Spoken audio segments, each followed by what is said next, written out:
In 1976, three people founded Apple Computer. Two of them became billionaires. One of them sold his stake for $800. His name was Ronald Wayne. He was 41 years old. Steve Jobs was 21.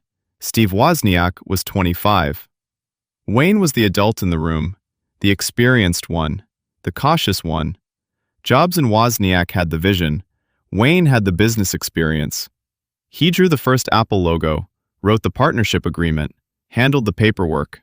For this, he owned 10% of Apple Computer. April 1976.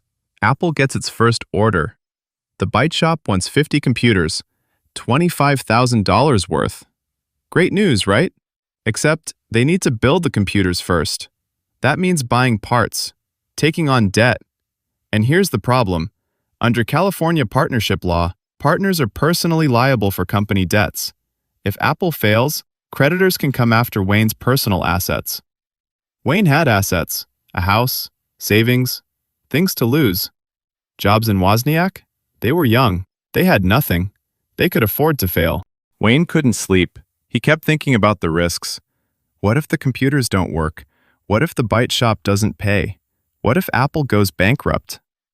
And he had reason to worry.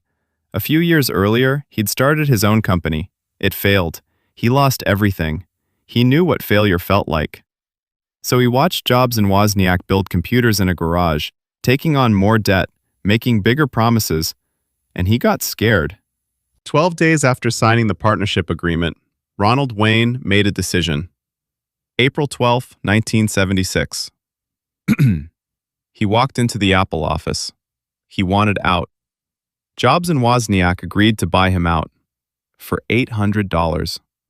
He took the money, signed the papers, walked away, and he felt relieved.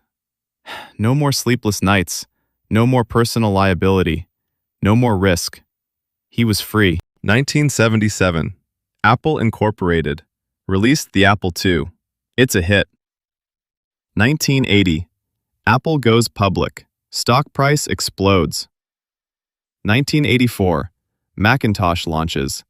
Apple is worth hundreds of millions. Wayne's 10%? If he'd kept it until the IPO, it would have been worth about $100 million. But it gets worse. Today, Apple is worth about $3 trillion. 10% of that is $300 billion. Ronald Wayne sold his stake for $800. That's not a typo. $800.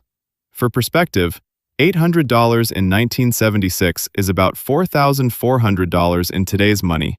He traded $300 billion for $4,400.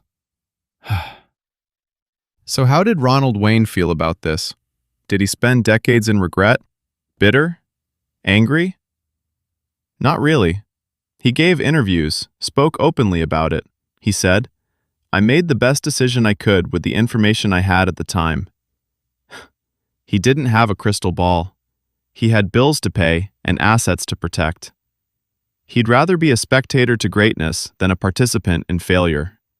And at 41, with everything to lose, that made sense to him.